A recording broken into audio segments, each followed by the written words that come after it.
Let's continue with the 9th episode of the series Understanding Islam. In the previous episode, we laid out reasons to justify that Muhammad, peace be upon him, is a reliable messenger. If you haven't watched it yet, you can click the link above. In this episode, we will deal with the unprecedented, miraculous content of the Quran. Is there some information in the Quran which proves that it could not be written by man? All these criteria that we explained so far are actually enough for one to understand and convince himself that the Quran is indeed a message from God. But there is even more than that in the Quran, which confirms previous arguments and makes its divine origin clear. Even though the Quran is a book which was written 14 centuries ago, at a time of very limited understanding of nature and science, it contains information and scientific facts, most of which were discovered in the last century. There was no means for the people of that time to pinpoint these facts without any mistakes. We are talking about a time when the branches of science like physics, biology, and chemistry did not exist. We are talking about a time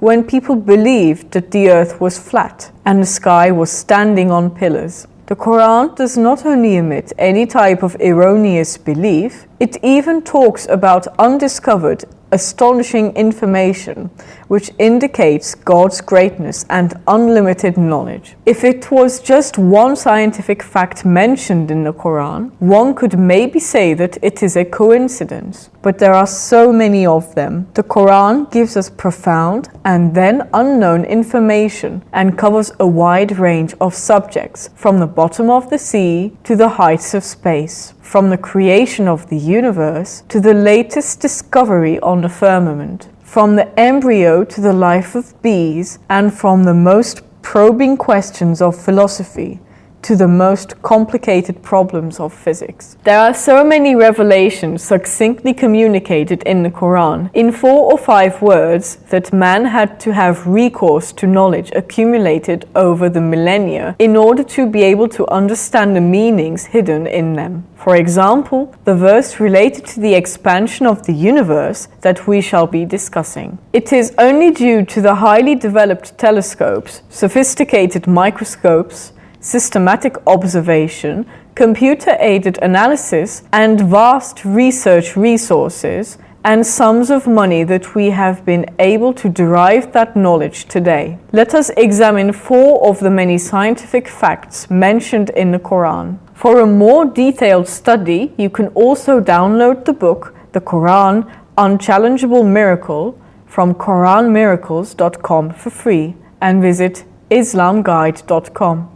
The following content is developed based on these resources. Example 1. Development of the human embryo. In the Holy Quran, God speaks of the stages of man's embryonic development. We created man from an extract of clay. Then we made him as a drop in a place of settlement, firmly fixed. Then we made the drop into an alaqah. Then we made the alaqah into a mudghah, bones, and we covered the bones with lamb. Then we developed him into another creation. So blessed is Allah, the best of creators. Literally, the Arabic word alaqah has 3 meanings. The first is leech, the second is a suspended thing, and the third is a blood clot. In comparing a leech to an embryo in the alaqah stage, we find similarity between the two. Also, the embryo at this stage obtains nourishment from the blood of the mother, similar to the leech, which feeds on the blood of others. The second meaning of the word alaqah is suspended thing.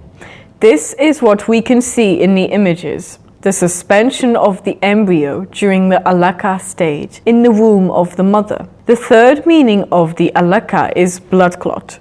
We find that the external appearance of the embryo and its sacs during the alaqah stage is similar to that of a blood clot. This is due to the presence of relatively large amounts of blood present in the embryo during this stage. Also, the blood in the embryo does not circulate until the end of the 3rd week. Thus, the embryo at this stage is like a clot of blood. So, the 3 meanings of the word alaka correspond accurately to the descriptions of the embryo at the alaka stage. The next stage mentioned in the verse is a mudga stage. The Arabic word mudga means chewed substance.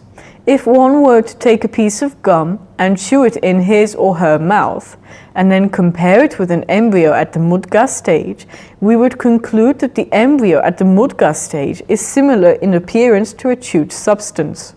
This is because of the somites at the back of the embryo that somewhat resemble teeth marks in a chewed substance. The next stage mentioned in the verse is the development of bones and bones being covered with flesh.